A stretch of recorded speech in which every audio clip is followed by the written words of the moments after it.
Remember when you went to school and two people would wear the same thing? Yeah. And then some wise guy or gal would always say, "Oh, you guys coordinated this morning? Yeah. Oh, did you two call each other before the day started and plan this out?" Yeah. To the And hey, very look. first podcast. And look, here's even I have a white can today.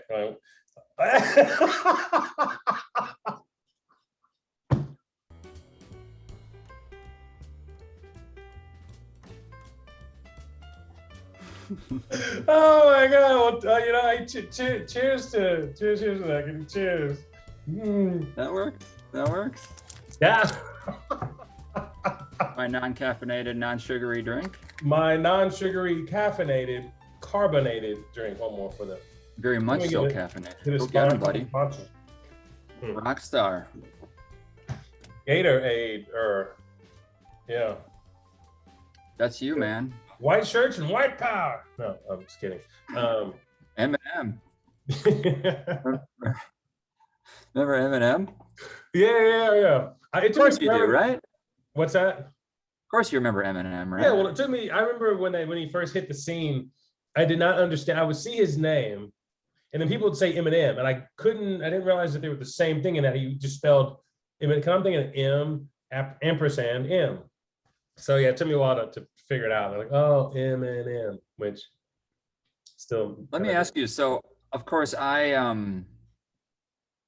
the time of his popularity, I was going to a Christian college, and then after that, I actually dropped out, and I was like partying and just kind of partying away my early 20s, and there were some big Eminem fans there amongst those weed smokers and partiers. Peanut but or most plain? of these individuals, huh? Peanut or plain? Sorry, go ahead. Peanut or plain? Got no one. M&M's, come on. Sorry. Oh, or plain. Oh, yeah. Dude, you don't have kids. You don't have an excuse to make dad jokes. It's true. That's true. You know what though? What's that? Yeah, continue. This girl I'm seeing, she would love that. Like, she's like, I like dad jokes. Well, she'll like that part. She'll like this part, that part of the pod, perhaps. I might steal that joke from you. Yeah, I don't know how she set that up for you ever to really say it, but yes, if you can work it in, it's all you. I think you're trying to steal my girl with dad jokes, bro. No, I'm just trying to steal some M&Ms. Well, my question about Eminem was this. Okay. Yes. All of these people I'm talking about who loved Eminem were white. Mm-hmm. My question is, was he embraced by the Black community in America? Well, he got his gateway in was Dr. Dre, who at the time, I mean, and just even at all of hip hop and rap, you know, Dr. Dre's been, you know, one of the people at the top of it, you know, from his days with NWA and the Chronic and everything. So he came in just right at the right time. And I think Black people probably he just made good music, and he was angry, and he was kind of just different. And you could tell he had talent. Like there's some people who come through, you know, like Vanilla Ice or Snow or whatever, they come in and they feel like a gimmick and just kind of whatever. But Eminem felt authentic, and it's hard to not at least respect authenticity, you know, even if you don't always enjoy the art. But I like Eminem. I think Stan was, I mean, I love the song Stan. Him and Dido, it's a great song. Reminded me of a friend. I remember one at some, you know, back when we used to watch award shows, back when America had a unified culture, at least somewhat. And we cared about things like the Oscars, and when I was young enough, even like the Video Music Awards on MTV, they had all these white boys dressed up like Eminem. I remember dressed up like Eminem. And so of course they were, I think it was it blue jeans and white t-shirt? Yeah. Was that his his signature look? At the time. And they all, I think they all had blonde, not. Yeah, it was all bleached. And they all just kind of, and it was a weird statement. I'm not sure what they're trying to say, because guess who's back again. I'm pretty sure that was that. I'm the all the other Slim Shadys are just imitating, and then but they had this thing where all these guys who looked like him walked up on stage, and so I'm not sure. I think that was the the point of it all, you know, like they were showing all the imitators, or just kind of, I guess it's on the nose representation, you know. Mm-hmm. Yeah, Yeah, I'm sure there was some artistic message I didn't quite get. I wasn't a huge fan though, but yeah. No, I think he was anyway, good. Yeah. What were we talking about? Oh yeah, I was a small town boy. I wasn't from the city, so yeah. I wasn't gonna like understand. Were you living in a lonely world? Just the city. No, wait, that's never mind. Just a small town boy, born and raised in South Detroit. It's the girl who's in the city. Never mind. Yeah, too much Yeah, pop culture energy that was already what I heard on exists. the radio. That Journey and uh, John Mellencamp, Bruce Springsteen. Jack and Diane. Mm-hmm. Oh Yeah, yeah, there's always some train tracks where all the drama goes. You know, if you just get across them, or you don't want to go across them, or they live across the tracks, or you know, wrong side of the tracks. Yeah, a lot of train stuff back in the day. I'd like to know more about critical race theory. Do you know anything about critical race theory, Brandon? switching gears. Okay, yeah. Um, so, and yeah, we invite questions about social issues too, that we cover from time to time on this channel. So look, in the aftermath, well, since Black Lives Matter really started like 5-6 years ago, and then especially after George Floyd's death, there's been a real push to educate people, right, on becoming more racially conscious. And that's really, in a nutshell, what critical race theory is. It's a look at the world through that lens. Now, there's critical feminist theory, right? And there's probably similar theories for different economic classes, but it's a way of looking at the world. Say if you're someone who really identifies with feminism, and start to see everywhere how that dynamic of male, female, masculinity, femininity shapes the world. And then you can kind of start to see it in all over, right? So whether it's, I don't know, how we design products, or how we say chairman instead of chairperson, you know, I don't know. You start to see this stuff all over. And that's the way it is with critical race theory. So you start to see how the culture in the U.S., which is white dominated, has and still is. So how that kind of shapes things and designs things for that assumption. You know, we're gonna have Christmas break, and we're gonna which is a religious thing, not necessarily a white thing, but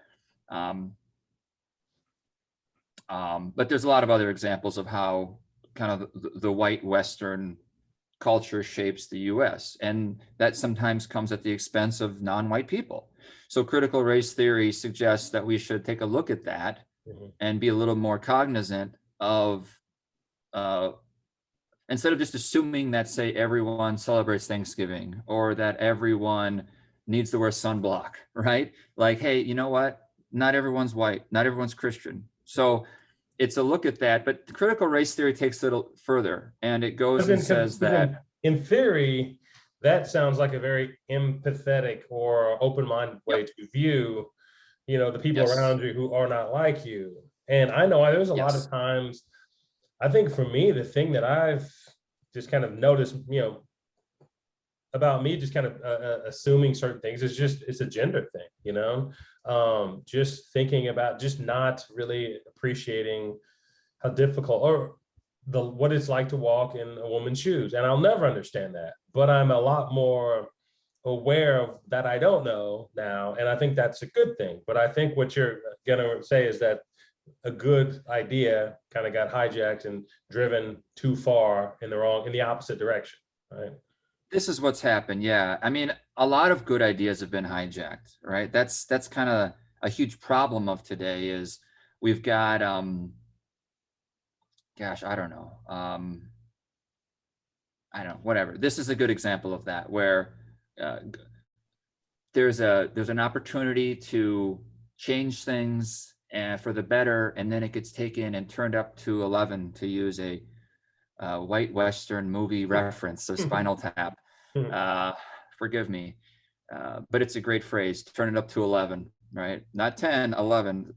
And it has. It's gotten to where people say things like, because beyond just being sensitive and open-minded and opening your eyes to these issues, it's gotten to where they start to chastise whites for all the damage, right? All whites, yeah.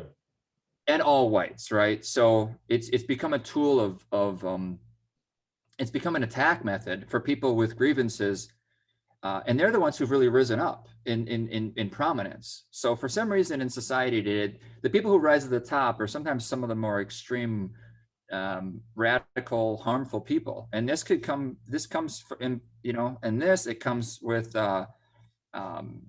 you could say Donald Trump was an example of radical and harmful with his ideas, and certainly with his rhetoric.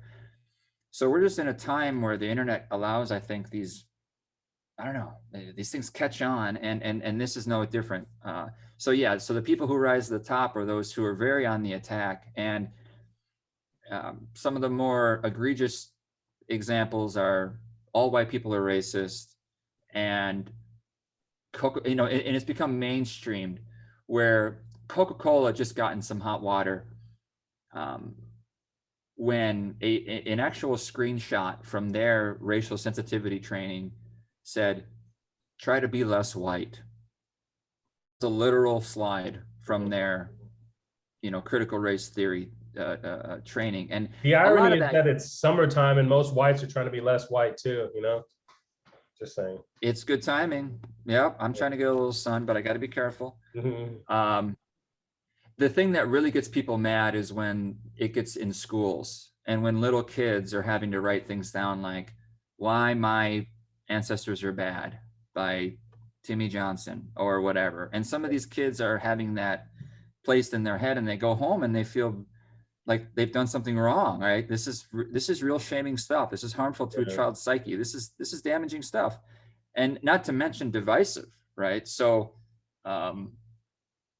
well, but on the flip side, you have, and this just kind of, I guess we're just kind of saying the same thing. But the other side of that is that I grew up, in Muskogee, Oklahoma, which is 45 minutes south of Tulsa, and I knew nothing about, Black Wall Street or the 1921, massacre, and just, I still don't. What little I know is just stuff I've looked up. I feel like that's something that, probably should have been taught in schools to some degree. And so what happened is you have history books that are more about teaching creationism than they are, what it was really like to be a minority in this country, whether it be Asian or Black or, any whatever. And now we have people trying to slingshot us the other way. And where it makes where basically it's, instead of educating, it's guilting. And I think that's the big problem we have now, is like educating is just, it just is what it is, right? There's not really an agenda and just looking at history. It's just, here you go. Here's what it is to the best of our knowledge.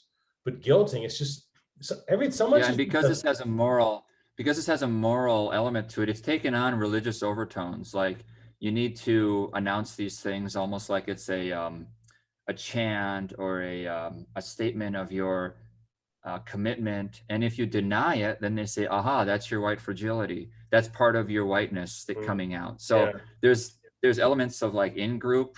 I don't want to use the word cult, but because that gets used way too much and it's got way too strong of a connotation. But it's those ideas of, if you say you're not, that means you even more are, right? So there's no denying it. There's no way that you can argue your way out of it, because your attempts to argue out of it are arguments to them if they are more in need of it. It's basically, it reminds me, okay, because I know a lot of people who have differing opinions with. I have a lot of white friends who well, actually, let me back up.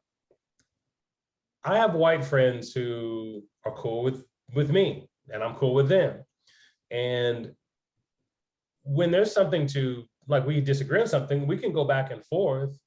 But I know that I like this person because they're a good person, and we can have differing opinions. And it's not on me. Like, I don't really find it my job to change your ethics, right? And now if we can have a discussion, and at some point, maybe you think about it differently more, or I think about it more, maybe we come to our own conclusion on it, great. But it's such a weird move to just try to,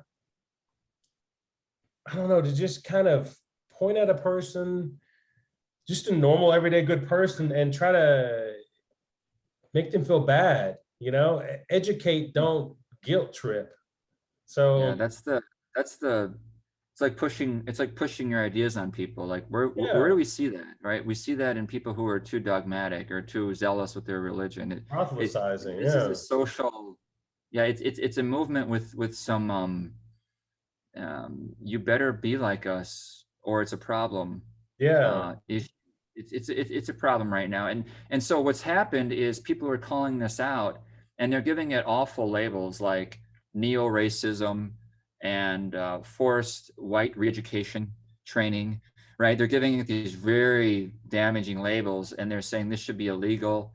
And so the problem with that is that they're basically putting in a basket everything that talks about race. And so now the left side of the political coin is pushing back against the resistance, which is rational, but now that's going too far. You know what I mean? So there's no so the topic was taken too far to the left, and then the right has become too critical of everything that mentions race.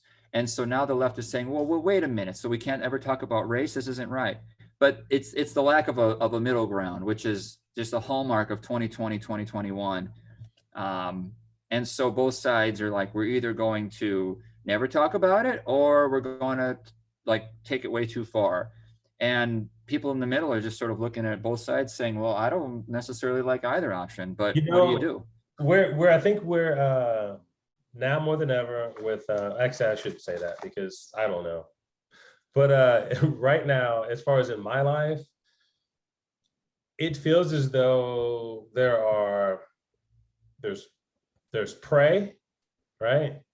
There are predators, and predators have a whole lot more access to their prey these days. And the prey, more and more, I think, I shouldn't say more and more, I think the prey, just like they've always been, people who kind of want to believe in something, want to believe in somebody, they have some internal issues that causes them to attach to something.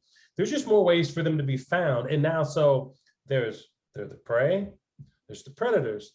Then there are the people in the bushes with binoculars who decide, do I want to get up and do I want to climb this tree and watch it today? Or do I just want to sit in my hammock and hang the fuck out? And I think I'm getting so much more to that point where I don't even think there's a discussion to be had. One of the things there was this girl that I knew and she was cool. She was nice, right? She was part of our group of friends I had, but she thought she was so interesting. Her life was the most interesting life that had ever been lived. So anytime she could hijack a story, she'd hijack this story and hijack a conversation and tell a story that nobody really was that interested in. Mm-hmm. And I remember just being so just like, okay, I mean, I get it, it's whatever, but I'm bored. That's a childish word to use, I think, but I'm bored with this. And right now, all this conversation going, it seems just boring to me. In a way, it's not enlightening. It's not about a real thing. It's about some fat that we put on top of something that we just now have to get rid of to get to the real thing. And it's like I can't, I don't know. Right now, it feels like you, I don't know if you want to transition there at this moment, but you did an interview with a Black Panther. And that interview, I mean, I listened to it right before we started the pod, so we haven't talked about it at all. But I found it very compelling. I found his mind and his brain and the way he just observed things and kind of was able to look at it from a long view. Like he's lived decades seeing this country change. So he's got perspective, which thing that most people, when you're young, I don't want to be a person who bashes young people, but I'll bash people who think that they've earned the years they haven't lived, right? You got to live you got to have perspective. And at least if you can make up time with knowledge or information, that's one thing. You know, if you may be 22, but you've read all the history of this and that, and you've just talked to people and you can make up for time. Most people, they don't have time and don't have education or don't have curiosity for history, but yet they have these loud voices. And I think it's all because there are so many people that they can prey upon to pick to buy their bullshit. But anyway, I'm kind of just rambling down some thoughts I've had for a while, but no, but the interview. Well, do you want to talk a little bit more, any more about critical race theory, or would you want to? I think that's the gist of it. It's just people who want to bring up, become more racially aware, which is I don't think reasonable people would argue against that. And I think that is where we're going. Actually, believe it or not, through all the craziness, like the pushing and the pulling and the extremes, I think the general consensus is to recognize, through all this drama and all these tragedies, we need to be more sensitive. We need to be more aware. And so even though there are these crazy arguments and some of this indoctrinating going on, and I think in general it is progressing, and I think that drama will settle down, the dust will settle, and we'll find ourselves in a better place. But it's easy to lose track of that when there are some extraordinary things happening that for some people is pretty bad. It's pretty damaging. But yes, it's the recognition of being more racially conscious that's taken to a degree where they're now chastising white people, period. And then the response to that is to then say, hey, you can't do that, and we should make critical race theory illegal.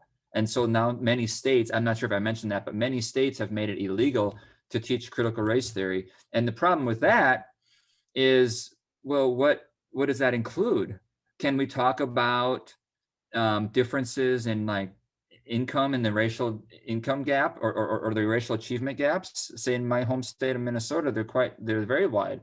I mean, if you start talking about that, is that going to be, Minnesota doesn't have it illegal, but let's say you're in one of these states that made it illegal to discuss critical race theory. And the problem with that law is it might include things that actually should be talked about. Yeah, and see, that's what happens when people, you can have a discussion, you can come to some reasonable agreement, but when you start a war, if you lose the war, then the thing you were fighting for gets trampled on. That's what a lot of people don't understand, is when you push too hard and you start a war instead of conversation, when you lose or the pushback, it's like they get to walk all over the thing you were fighting for in the first place. Like, anyway, So that's that. And interviewing Larry Pinkney, the original Black Panther member, was extraordinarily relevant to this issue and many others, because his views are. It's funny how he was a radical in his day, and now he's a radical for a whole other reason. He's basically he's always been anti-establishment, I think, but now that the establishment in a way has championed like Black Lives Matter, and you see it everywhere, and companies are doing it, and to a degree that he looks at, he doesn't like Black Lives Matter. He's very critical of the organization. I don't think we really talked about that, but he's open about that in other interviews. He finds them to be not authentic, not empowering. He did say in this interview that today's activists aren't empowering. They talk about being victims. They talk about and attacking the power structure, and that can touch on racial grievances a lot. But he said, we try to empower our Black brothers and sisters, and so he pointed that out, and so he's become, he's still anti-establishment, but he is so in a way now where he's like, he said at the end of the interview, they view him as a threat because he doesn't go along with their ideas. He thought what happened to George Floyd was terrible, and he said that's what happens to Black men sometimes, and it's been happening this whole time. And so he never wanted to minimize. And that's what I found actually when I'm interviewing Black leaders about this project that I'm looking at. They all recognize that, what happened to Floyd that happens to Black people. Black people are mistreated, especially by police. But that doesn't mean, you know, he, as in the words of Larry Pinkney, it doesn't mean we should canonize him or I don't know, take over city blocks and kick out all police, you know. So he was basically taking a middle ground approach himself, which he gets a lot of crap for, I guess, because he's supposed to be a black leader and he's not going along with the taking over of, say, city blocks like George Floyd Square. I don't know. What's your response? Well, one of the things that that first kind of caught my attention was a discussion about the media, right? Yeah. And I had this thought, and you actually kind of verbalized it during the interview. And you said that because he basically was saying the media, you know, has always been kind of a problem, and it's still a problem. And you kind of mentioned that it's that because okay, well, so what I'm thinking is media, basically media is a standard for capitalism, right? They show you what they think you'll watch, right? Or what you will watch. I mean, there's decades of history. They're for profit. One of the things is like, you know, the sayings, I worked in TV news for a long time, and it used to be kind of a cliche or a joke, but it's true. Like if it bleeds, it leads, you know. Happy stories, you know, they may work here and there, but for the most part, people want to see tragedy and they want to see pain and they want to have something. It's an emotional. They want to have some emotional response. Now there can be a point where it becomes too much, but I think people need something to tap into their emotions, and the easiest emotion to tap into is fear, you know, or the negative emotions, or those are the emotions that will motivate you. It's immediately there. They'll motivate you. So what happens is we look at the media as, you know, kind of, oh, the media has an agenda. No, the media, their agenda is making money, and they only give us what we want. And you said something about, I think, you know, that we're fighting against, like the, you know, like I can't even think of how it all fit together now, but how we're kind of fighting against you said something about fighting against nature. And I think where that played into this part was that our nature is to want to see chaos and just whatever. So the news gives us that. And at a certain point, it's they're only giving us what we want. So until we can change, or unless we change, unless we can step away from this sugar high, then the news is going to keep dealing out the sugar. I completely agree. You know, so it's not a media issue. It's a viewer issue. I agree. It's been sad watching good media institutions put out work that hasn't been that has lacked integrity, put out opinion pieces that they call fact, taken sides where they only show stuff that is clearly biased. I mean, so I'm sad to watch once prestigious media institutions, whether it's Time or New York Times, Time Magazine or New York Times, just put out stuff that's like, what are you putting that in your paper for? Like, that's just not super accurate or whatever. So they have taken a dive, but they're doing it because they get reactions to it. And so I guess my gripe with them would be that they can't resist the clicks. But again, like you said, it's a capitalist system. They need to profit. They need to get the attention. And frankly, it's hard to resist the attention because isn't it fun?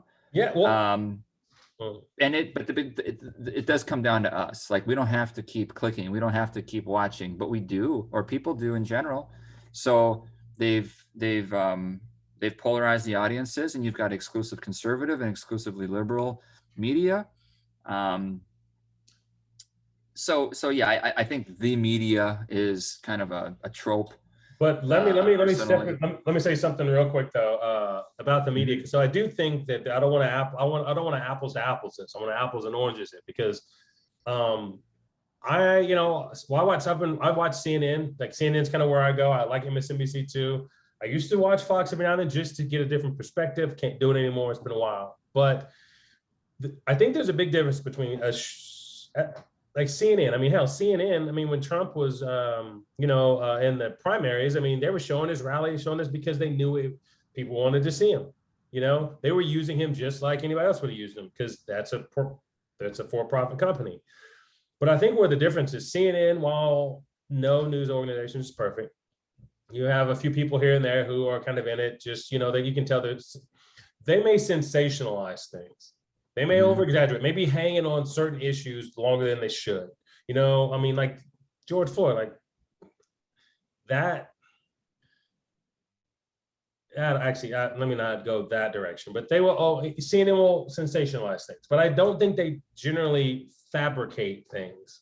I don't think they come at it in a dishonest way, maybe whatever. But I think you look at things like Fox News. I think most of the hosts on those shows who have these super right-leaning views, they go on there and they know that it's just like Alex Jones. They're in character when they're on TV. And if they got sued and somehow had to stand up for what they're saying, they say, it's an act, it's a TV show, just like Alex Jones did. It's a bit. And I think the disingenuous part of that, to me, it feels much more. Yeah.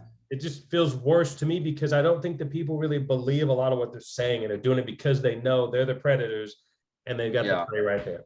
That's kind of what I think the difference is between a station like a CNN or Fox News. But that's just sure. Yeah. Sure. Yeah. I get that. There do tend to be more egregious examples on the right, I think. I think part of that is just the nature of the media institution. It's like, colleges too are generally left-leaning. That's just the nature of university system. Academics has always attracted. Academic has always attracted. I mean, that's where the communists had the most, biggest grip on societies, the universities, for whatever reason. Yeah. And you know what? Small businesses and truckers are gonna be more conservative. Like there are just certain professions that attract. It's just the way it is. So I think media is one of those where it just tends to attract more liberal-leaning people, probably because they're more curious, or I don't know. Openness is a character trait amongst liberals more so than conservatives. It's one of the big 5 personality traits, openness, and that just tends to be a strength among liberals, and that probably also people say that. But I always kind of think, when I think about the TV stations I worked at, there were always white male anchors, right? Even in a station where it was kind of run by gay men, we had the traditional old school white guy anchor, and then old school white guys in the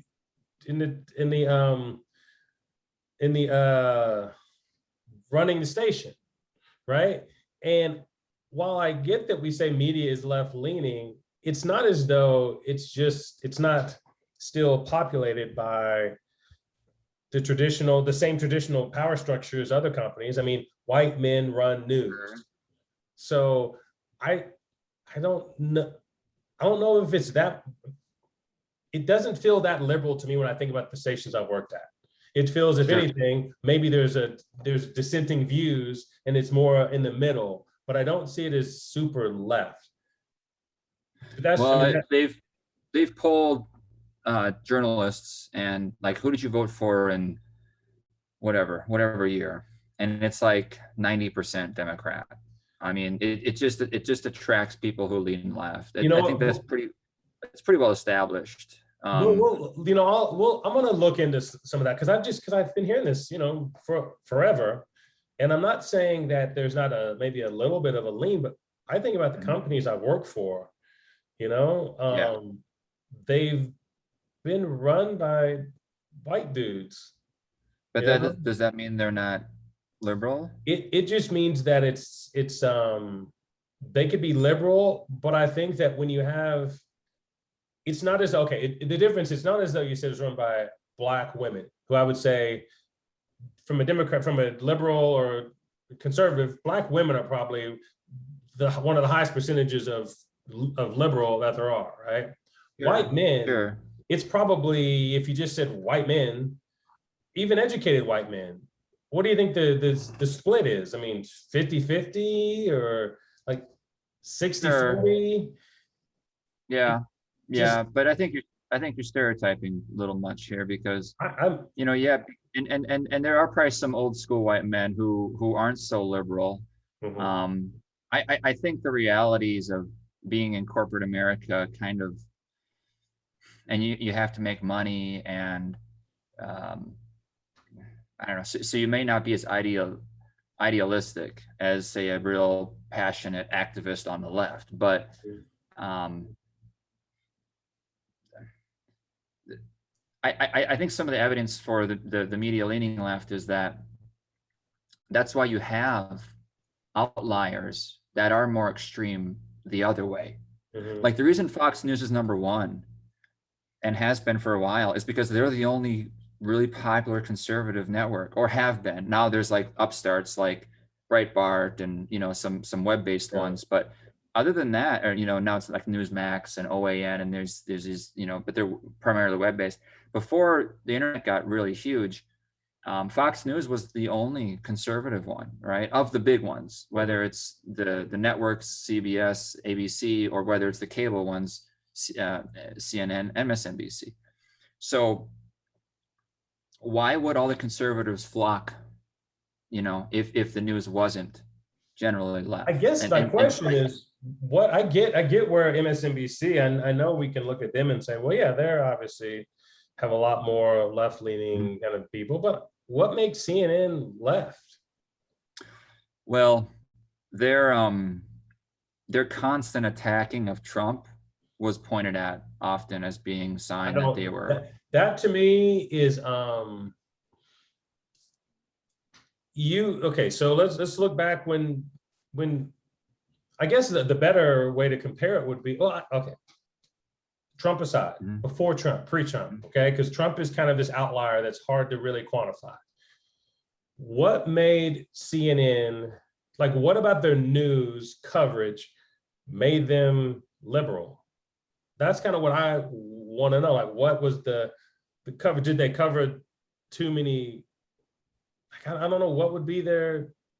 Yeah, it'd be hard to pull an example out. Yeah. Trump, I think, really showed their side. Like CNN gave them more coverage than they had given anybody, probably, right? They weren't muting him, silencing him. Ironically, I think that was accidental, like, benefit to Trump. They yeah, you're right. They really pushed the Russia collusion thing, and there wasn't anything behind it. It was fabricated, and they barked up that tree as much as they could. They even went to Russia and looked in dumpsters. I don't know if fabricated is the correct word, but I mean, the Mueller report did prosecute people, right? It did prosecute people. Well, I don't know. There may have been some from what I know. I'm not super I'm not an expert on the topic, Yeah. but if they found some people to prosecute, I don't think it was because Trump was in cahoots with Russia. I don't think it was because I don't think any of that stuff really amounted to anything. There was no grounds for any censure or anything. I don't believe. I just think a lot of that was overblown, and they really pursued that, and so that was just one example. And nowadays it's become pretty clear, right? It's the conservatives hate CNN, the CNN's hate, so how do we get on this? Well, I would say just my last bit, and then we were talking about your interview, and then we went on this. But I think that if anything, I think a lot of I don't know. I was going to say I think the right has moved way past. I don't know. I don't know. It's all just it's hard to really gauge where people on the right are, because I am a guy who's grew up in Oklahoma, and I've seen what it's like in Oklahoma from a race perspective. And Oklahoma's come a long, long way. So I always want to give credit to where credit is due. Oklahoma as a state, Oklahoma City as a city, it's come a long way in the time that I've, kind of lived here. So I see progress, but also, watch Fox News for 10 minutes and it feels like we've gone a million miles in the wrong direction. And I don't even know I don't know. It's hard for me to kind of rationalize the two. I have some. I think Fox News and I understand why people say it's apples and oranges because I agree. CNN is not as extreme as Fox News, but I don't think they have to be because in general, I think it's safe to say I'm content saying that the media drifts left. So Fox tries to compensate and they go way, and it's like if you listen to Sean Hannity, it's comical, right? Yeah. It's comical. And CNN might not have the equivalent of Sean Hannity on their side, but it's more diluted. The leaning of the left is more diluted in general amongst general media. So Fox compensates by going, it's the same thing, and maybe in local markets. So in the Twin Cities, we have, WCCO and KARE 11 and Fox 9. It's kind of funny how Fox News, and then we've got the affiliates, but that's not necessarily any kind of connection. And then you've got they're owned by KST. Fox. They're owned. They have the same They have the same big dog. They're just. They're the affiliate. I don't know how that ties into it. Fox, because basically they get all the Fox. It's kind of like you franchise something. Like you can have your own stuff, but the menu. You know what I mean? Like you can't, like McDonald's franchise. You're serving. Okay. But there is a lot. That's a kind of a not the best analogy because there's a lot more freedom. But in the end, they're still like Fox is there. Well, okay, let me back up. And I only say this stuff because I know I've worked with TV, and you have your kind of the company that has the Fox, local Fox license, like they're kind of franchise in a way. But then you have what's called an O&O, where they're owned and operated by that. And Fox 9 is owned and operated by Fox News. So they're a little more tethered. Or by Fox Corp. Fox Corp, my bad. Fox Corp. They're a little more tethered to Fox versus you may have Fox in Nashville that's owned by just a local company that has that station and those syndicated. Okay, got it. My point was that here in the Twin Cities, the ABC affiliate is KSTP. And that's the one that a lot of people don't like because it's conservative, right? And they say, oh no, they deny climate change and this and that because some of their meteorologists have spoken at like climate conferences, where people are skeptical of the general consensus that the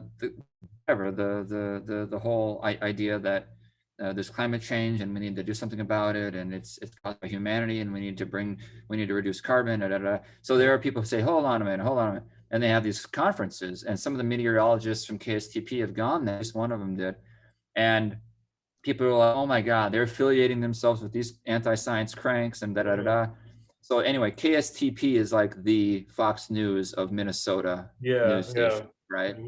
And the others are totally on board with that, evidently, or apparently anyway. So I think it represents the dynamic, which you're right is apples and oranges in that it's not the same on both sides, but I think there's still an apples to apples comparison to be made in that even though the reflections aren't equal, there's still in effect a balanced in an overall bias or ideological leaning or something like that. Well, your words, you called CNN diluted. I would call Fox concentrated, right? That's how I would see it. Yes, that's 100% right. And I didn't mean diluted. And I think you picked up on that. Yeah. I don't mean like delusional. I mean like it's like water. It's too much water and it's diluted. You can have a Democrat. You can have a Democrat flavor, but it's or a liberal flavor, but it's diluted to the point where it's not. Correct. It's just not killing you. It's not hitting you over the head. That is correct. That is correct. News is conservative concentrated. Oh shit. Exactly. That is correct. Yeah. So there we go. I agree. And you know what? I challenge people if you're left leaning, watch Tucker Carlson sometimes. No, don't do it. Don't do it. Don't do it. Yeah. Don't do it. I recommend it. I think that's Tucker? wise. Why is my? Oh yeah. See, the thing is that when you have an established, accepted narrative, who's going to challenge that? Who's going to challenge the narrative? And right now, Paul, it's actually conservatives that are challenging the narrative, right? You're What not going to narrative? get anyone, well, let's say the narrative around military conflict, or the narrative around, well, critical race theory being taught in institutions across the country. Yeah, gosh, I don't know. Tucker has had some, I think, very insightful observations, and I know people will not like him because of the association and because of other things he says, but there are times where he's the only one saying those things. And if one can look, I have the same observation about Alex Jones. Now, of course, people don't like him, but you know what? He talked about Epstein Island years and years ago, but no one paid him any attention because he was Alex Jones. And you know what? It would have really been good if we did pay him attention. Or maybe if on he that. would have been just a flaming asshole and would have just actually, between when you go from what did you say, Epstein Island to Sandy Hook was fake. How is somebody supposed to even listen to a person? Like, he did that to anything he did it to himself because he wanted to get paid. So well, he's a conspiracy theorist. Yeah, but you know what? There are some conspiracies that are just where you're just trying to cash a check. It's just cold, right?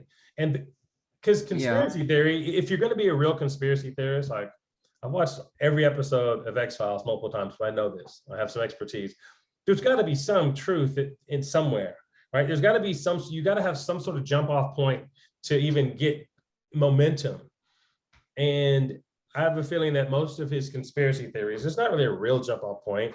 It's just hype and bullshit. So because he would maybe had some good information on one thing doesn't mean that the other 9 that he was just a shitty asshole on makes it where we should have listened. So I just have no. What were the other 9? How about that'll be another comeback? Okay. I will. I know. I kind of put you in the spot. That wasn't the dude got. Well, here's how you know here's how you know he's bullshit. I brought him up earlier for a reason, because the guy got sued for slander. I think it was for the Sandy Hook. It was. Yeah. Yep. And when he went before the judge, he didn't own it. He didn't say he really believed it. He said it was an act, because it is an act. It's he's acting. He's trying to get paid. So when somebody gives up the ghost like that and says, yeah, it's just an act, then why am I ever going to think that it's not an act? Yeah, I think that's an unfortunate understanding of what he does. I don't know why. Maybe he did it to try to get out. Maybe he doesn't have a lot of integrity. I don't know. It's weird, because it's not an act, right? Now he might say, I don't know what he said exactly, but I do know what you're saying. And he did probably try to. He said it was a false flag, from the government operation from the government, that the kids never got killed, and at a point when you're talking about kids, man, it's sad when anybody gets killed, I guess, or something that way, but kids, and this dude, cashing checks on it, Yeah. What strikes me is why him doing that is unforgivable, but other people doing it is okay. You know what I mean? Or it's not unforgivable. Well, here's the thing. People make mistakes all the time.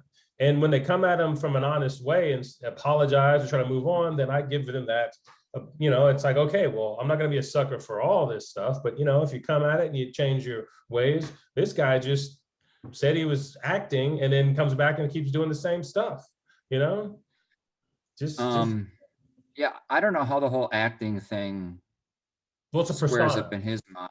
He says it's a but persona. when I hear him, when I've watched him, when I hear him on Joe Rogan, the stuff he talks about is you can tell when he starts going off the deep end, and Joe will try to bring him back in, and everything he says up to that point is fascinating. I find, and it's too bad that he wouldn't stop, but he can't. He's all or nothing guy. And so I think it's important for people, if they want to know what's really happening out there, you should listen to Alex Jones. I know that sounds crazy to you, but you should, and you should listen to him to a certain point when he starts to go crazy, and then tune it out. But everything he says, he'll have like documents to back it up, you know, and he'll have a lot of evidence, and it's just like right there. He knew Documents about from Epstein like the Island. documents with they on it, like from they. From I hope people, if people pick up on that and point out from a previous episode, you're a super fan. Man, we should send him like some. We should send him some merch. Well, we definitely we'll send him a white T-shirt. I can't, you know, I can't speak on anything about Alex Jones other than what I've just kind of heard, and I'm sure I heard it from the left. I'm sure I heard it from people who aren't, you know, going to sing his praises. So I don't know a whole lot about Alex Jones as from a consistent standpoint. But I also know that they're I don't know. I'm out. I got nothing. Whatever.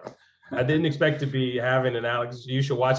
Basically, Alex Jones and who's bow tie boy? What's his name? It's hard. I think. I don't know. I guess I'm okay at listening to people and detecting the truth from the nonsense. Like when you can really tell they're going off the rails, it's like, okay, tune that out, turn it off. It's hateful, it's negative. I don't want that in my life. But when he's on Joe Rogan talking about sneaking into the Bohemian Grove and watching them like worship this large owl god, and then having like this art, like this performance of like this cadaver or like this, I mean, you basically seeing the skull and bones stuff. And there are these big people in the US that attend this, and they get in these robes or whatever they do, and they chant, and it's like, holy shit, our leaders are fucking crazy, right? Wait, who's he saying? Who's well, like saying? The Bushes and the Reagans and the Clintons. Like which Bush, which Reagan? Power people. But see, it's like, yeah, they are going, the Bushes, the Reagans, the Clintons. Like, show me something, man. It's like spaceships, man. You know why? No. He has the names. I mean, they don't deny that they attended. I mean, he approached people who went, and they were like, well, like Billy Bush or something. You know? I mean, yeah. Okay, that's not Next surprising. Who? Well, it's interesting to those who. It should be heard by those who vote for him. Like, do you know who you're voting for? Wait, this so there's a Bush that's in office that he knows went to these cult-like dances. Basically, yeah, and I don't know if it was exactly Bush, but he's got like these are who are in charge of, say, foundations in the U.S. or big politicians or our big media, honchos. It's like these are the crazy people that are in charge, you know, and it's informative to know that. I'm all for bringing to light the things that powerful people who make big decisions do. I'm all for that. Yeah. Let's just leave the kids who got shot and killed in their schools alone, you know? That would be nice. Unfortunately, Alex Jones is you have to pick and choose with him, and it's hard. It is. Unfortunately, I don't know what the ratio is. If he's got one good story to 10 bad ones, I do want to know that one. Because when he does know it, it's like, I'm telling you, if you watch that Joe Rogan, the stuff he was saying was like, why are not more people talking about this? And it's like, probably not real. Because it's probably not real. Because it's from Alex Jones. And it's probably not real. Because we just talked about the media. The media is just capitalistic whores, right? All they want to do is get paid, you know? And I guess maybe you could say, well, CNN can't out people because they'll lose access. Kind of one of those things where you can't really, you got to keep secrets in order to keep access to powerful people. But I also think that, you know, some things, if it's that big a deal, he's the only guy bringing. That sounds like some prophet, you know, cult religious stuff. Like he's the only one who's got the answers. He's the only one who has the documents. Bullshit. He's not there's nothing that Alex Jones is the only one who has. No. But sorry, I don't know, man. Lately, there's been all this conspiracy stuff about aliens and spaceships and UFOs. And like, I'm just not a conspiracy theory guy other than understanding that rich people do rich people shit. They pray, they do weird, kinky shit, right? So do poor people, right? They just don't have as much power to go on it. Everybody does weird stuff. But to believe in it just because it's kind of like, it could be, or it's like, I don't know. Stuff doesn't surprise me. And there are no aliens here, by the way. There just aren't. I haven't seen evidence of it. There's UFO just means unidentified flying object. And these Navy pilots, you know what they're really good at? Piloting. You know what they're not good at? Is identifying what a blurry object that's if something's blurry, then you don't know what it is, right? And blur can change, like something really, really close that's blurry seems like it's moving fast and defies laws of physics. Problem is, it's just close and it's distorted. And so, yeah, you could see something and you can't explain it, but if it's blurry, it's probably just some bullshit on the horizon, you know, or some dust in your helmet. I don't know. It's how people make these leaps. It just baffles me. But yeah. Anyway. What's compelling about the latest is that it's put up by the Pentagon. So it's like, but it's not, like the people talking are ex-Pentagon or people who used to work for the government, who no longer work for the government. And the Pentagon, anything the Pentagon has said is still just arbitrary and whatever. It's not anything like the whole 60 Minutes interview or the segment they did that kind of set this off. It was all just unverified. Like they were talking to people who are known to be conspiracy theorists. They may have been ex-Pentagon or ex-military, but they're known, that's what they do. That's how they make money. And to not have somebody on the other side, you know, like an expert in physics saying, hey, actually, this is probably just this. Or I listened to an interview with a guy who explained what one of the things was just based on using information, metadata that was available in the video and times and this and that. It's like, no, it was just most likely a weather balloon, a reflection or this or that. Anyway. But we as a, we're wired to be prey. We're wired to want to believe in some stuff because we just want to think something is special. And instead of thinking that it's just mundane, right? But anyway, I don't know what's true. We are wired. We're wired to believe in special things that are really just blurry objects that haven't come into focus yet, right? Yeah, that's true. But they will one day. They'll come into focus. If we can just take some time and have some patience, things will come into focus. I don't even know what we're doing on this pod. We've just been on a thought journey, me getting riled up journey. Well, what it will do is it'll get us thinking, and who knows, maybe next time we record, we'll be like, you know what? You're right. The Pentagon didn't say that officially. You're right, Paul. Or maybe you'll say, all right, I listened to that Rogan podcast with Alex Jones. There was more to it than I thought. I mean, who knows? Who knows? I'm not saying you will. I'm just saying, like, we both have food for thought. We do. And I'd say I would agree to listening to the Joe Rogan and Alex Jones podcast, but it's probably 5 hours long. So that one is, I know. And that was this last one, I think, was where I listened to it. And for the first 60 minutes, I was like, geez, this guy's unbelievable. And I mean that in a good and a bad way. And then it got to a point where I was just like, okay, I got to turn it off. I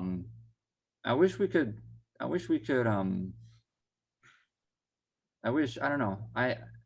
I guess I appreciate myself for being able to try to discriminate between the nonsense and he's onto something. There's actually truth to that. Because he will point out stuff. I mean, think about it. If you're going to always look at all the weird stuff, and once in a while you're going to be right. And I want to know those things that are right. It's important, especially the Epstein Island. How do you differentiate, because other than just thinking, well, okay, how about this? I will listen to at least an hour of that podcast. Okay, I'll commit an hour. And because I do like being the person who listens to the other side, right? Who listens to people with differing opinions. I'm not afraid of differing opinions, because I like to be challenged and I like to have good intellectual conversation. The problem is that a lot of times these opposing views just feel so out there. And so, like, it's not even a conversation. It's just I don't know. It's just why give it the time of day when there's so many dumb opinions? And I get it. I totally get it. And because I mean, I really did. I used to work. My last TV station I worked at, I had a lot of time I'm editing, and I have like I can put a TV on in the background, and I at whatever 5 o'clock I get or whatever every afternoon or evening, whatever, I would have Fox News on, and a coworker would come on because I used to watch The Five, you know, and I'd have this coworker come by and say, "How do you watch that?" It's like, well, I can tolerate it because I think it's entertaining to me, and I can take this. And then there was a point where I just couldn't take it anymore. And so I haven't really been able to watch anything Fox, though I will say that my favorite anchor, probably in the history of TV, used to work for Fox News. Take any guesses? It can only be one. I know it wasn't Bill O'Reilly. You know it wasn't Bill O'Reilly. Yes, you do know that. So that's one out. He was Lou a midday. No, he was You say Lou Dobbs? No, he was on CNN, then he went to Fox News. When he was on CNN, I liked him, and then he went to Fox and turned like all the way crazy to me. No, my favorite. Shepard Smith? Yeah, Shep. His delivery, his energy, everything about him is just a little like, what? It's just off. It's cool. It's just, if you've never seen it, you should Google. He had to slip up with Jenny on the Block. If you just put Shep Smith, Jenny on the Block, watch that, and then that'll be your assignment. Watch Shep Smith, Jenny on the Block. I will. I'll watch an hour of, or listen to an hour of Joe Rogan, and I'll send you the one that I got a lot out of. And okay, yeah, that's right. Send it to me, and that'll be a great segment for our next podcast. I can see it now. Paul, listen to Alex Jones, or Paul. Yeah. And then just people are gonna. Who knows how YouTube will treat it? The thing that bothers me too about the whole thing is, YouTube kicking off and all these social media stuff kicking off all Alex Jones. It's like, oh, really? Like, people make terroristic threats and they do all kinds of horrible things. But Alex Jones just was too far. It's how many? That's true. I mean, now don't get me. One person saying something is bad, but when you have a guy, it's kind of like the Westboro Baptist Church. Like stuff like that. It's just like, my God, people. Yeah. There should be more attention put to those people than just one crazy dude walking down the street. I don't know. Actually, maybe that's not even the right way to compare it. It puts YouTube in a bind because it's like, well, what if he gets interviewed? Is that okay? And it is, I guess. So. Well, good thing for you places like YouTube and Facebook, they can kind of ban anybody because they're going to get paid no matter what. Like, they can lose a lot of views, but but it's such a minuscule amount of stuff. Like, they don't care. They're beyond reach. Yeah, and then also when you can't really get good advertising on your platform or whatever. But anyway. Well, I'm kind of wondering, like, I feel like we didn't give enough credit to Larry's interview, or at least not credit at the time. But I guess it is what it is, and so I'm not sure if we should revisit that or if we should move on to something else. Or I agree. I do think that I wanted to talk more about it, but right now, I mean, it kind of speaks for itself in a way. And I think him being a jump off point to us discussing various race issues, I kind of think, and also too, I don't think my opinion or maybe even your opinion is as important as his opinion, right? Certainly. Yeah. So, it does speak for itself. I just meant so I think that, our thoughts are kind of like, okay, good. We voiced some thoughts, but if you want to see more. Well, what I'll say is that, like, well, how did you even line that up and all this and that? But he lives in Minneapolis. Okay. And he doesn't do he does some interviews. He doesn't, I feel, oh boy, Paul, I want to tell you something.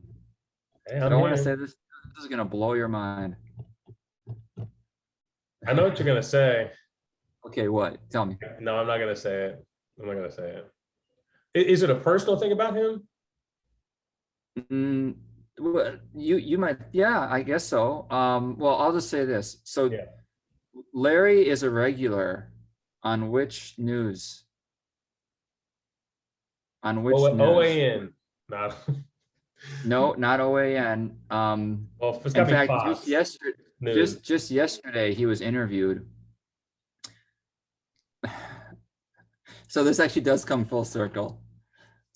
Larry, and I know people are going to discredit him the minute like this gets out. So I'm a little worried that people will be like, "Oh, who cares about what Larry says? Yeah, he was a member of the Black Panthers, but he went on blah blah blah." Mhm. But he's a regular interviewee on the Alex Jones show. Mm. Well, that's unfortunate. But hey, all I can say is I heard him on the interview you have with him, and I agree with pretty much everything he said. You know, like I mean, the only thing that I didn't really Yeah, that I thought was a a little weird world. was the media side of it, because I think the media is just a reflection of what we want. But yeah, but no, Yeah, so agreed. I don't and yeah, I don't know. Anyway. It seems weird. Like, why would you go on there? The reason I think he's attracted to well, Alex Jones doesn't placate he's the counterculture. He's the one going against the mainstream. And so Larry probably doesn't believe 80% of Alex Jones's conspiracy theories. But he likes Alex Jones because he'll get people on there who are, I don't know if this is the right term, but they're not beholden to the official narrative or the politically correct one. That is absolutely sure. Or And he does reality, not. or yeah, no. He does not like political correctness. So you can say he's gone too far. But he likes Alex Jones because he's a quote unquote free thinker. See, and Free until he has to have a lawsuit, and then the money matters. But yes, yeah, I don't know how Larry squares all that up, I but know he that. tends to like going on the show. He said, I don't know, he feels like he can speak his mind, and there's no censors, and there's so I don't know. It's weird how Alex Jones has gotten niche in the media world where he gets on some interesting guests actually. Like I remember Billy Corgan went on Alex Jones, the singer of Smashing Oh, Pumpkins. It's I like know 7 foot, 6'8" Billy Corgan. Yeah, yeah. yeah, like it's weird. Anyway, that's kind of an interesting tie in there. Um, but and maybe Alex Jones uses him in a way that's not cool. Um, but but um, but anyway, Larry does like the platform. So Yeah. Well, that's all. That's him. I was very. I loved your interview with him, and I think he did a great job on with it, and just kind of let him have his space to run. And he took the baton and just and he ran with it, and went in a lot of interesting directions, and I enjoyed it. So I hope well, a thank you. I'm lot of glad to hear people. that. By the time people watch this podcast, the interview with Larry will have been on the channel. So because I'm gonna actually publish it. Well, this is now the Yeah. 18th. I'm No, I was gonna gonna say publish it it'll be tonight or fun. tomorrow. Yeah. Yeah, so it'll be on the channel. So if you're listening to this, check out the full interview on the channel. It's great. So, well, I know we had something else planned, but I don't think the time we can sustain anything more than what we've got Sure. without some sort of heavy editing, which I don't even know how you edit what we just did. Yeah, we can just let it roll. You'll listen to it. You'll go on your walk and you'll listen to it. And if it's like this is unlistenable, this is unwatchable, then okay, we'll cut it. Whatever. The video we were gonna play is from my trip to Cuba, and that's okay. That can work anytime we want it to.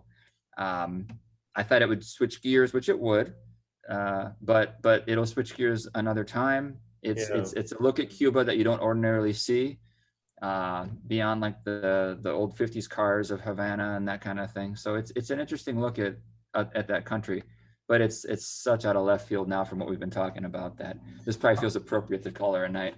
And how about this? I want to end on this because I I'm drawn to people who can have conversations. Well, to people who are smarter than me, who've experienced more than me. And maybe it shows some inherent kind of laziness, and that there's certain things I could do. Like I could pick up a book about a specific topic, or I could get on a plane and go travel and see places. But I don't, because there's other things I guess I value more in my day to day. So I like having people around who carry those experiences. And I think that, so when we get in discussions and stuff, and I have my opinion and you have yours, and then you reveal that you listen to Alex Jones, you're the type of person I'm like, Brandon has lived a lot of life and has a lot of brains and a lot of wisdom.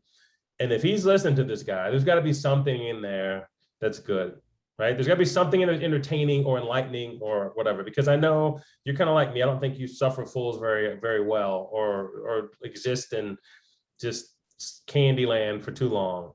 So while we disagree, I push back at times, I also know that I know that if you're invested in interest in something, it's worth me giving it a shot, because you kind of put your stamp of approval on it, I guess, or stamp of whatever. Boy, that right there is a rare soundbite, or a rare declaration, right? And that's I mean, that's great. That's like what the Periphery is all about, man. Well, and so I, even when I do have my opinion has come from meeting people who've helped enhance my opinion or evolve my opinion. So I think we could all use more people in our lives that we disagree with, but we trust. You know what I mean? And because we don't agree on everything, then stuff comes out in our discussion that ordinarily might not. Because if we were just confirming what we both believed, we wouldn't be able to have a conversation where I explain something that you may disagree with, and vice versa. Yeah. So that educates viewers. This is a great setup. It's good. And we've mentioned a few things that, if I really want to extend the conversation, I can go watch some videos about a couple of things. I can go listen to some stuff. I'll listen to, and then you can watch Shep Smith and no, but anyway, these are the conversations I love to have, because I'm talking with someone who I find a lot of. I know you've just, I don't know, you're thoughtful, It's a rare person who's that open-minded. You're a wise man. Well, and hey, thank you. And I'm gonna if in 2 weeks I've watched this Alex Jones, and let's say you gonna make a joke, but let's just say if I don't show up in 2 weeks, you'll know why. Okay. Man, that Brandon is fucked up. Fuck that guy. I thought I was giving him credit. I was giving him props. It made me listen to this bullshit. We're done. I'm out.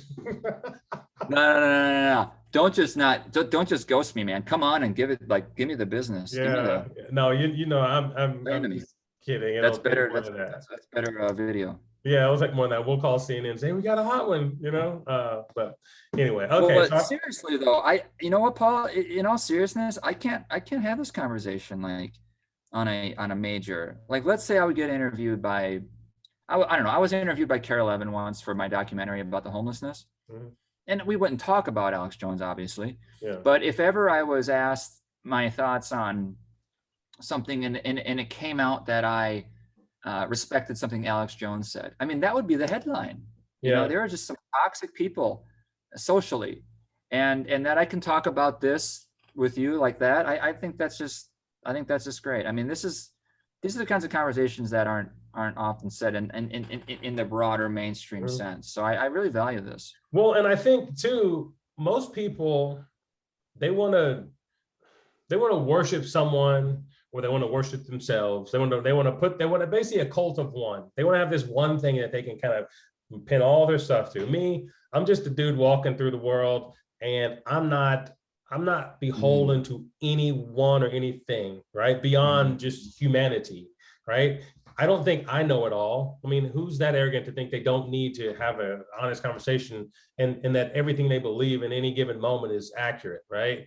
Most people, I think, really do walk around like a cult of one. They think that this is what I feel, think, and think I see is all that really is, but that ain't reality. And so I like to think that I'm a person who I'm not that, like, I've liked a lot of different sports teams throughout my day, because sometimes the teams change and I don't like the team, and a new team comes on I like. So I'm a free agent. I'm a free agent. I'm a lifetime free agent. Free agent of the world.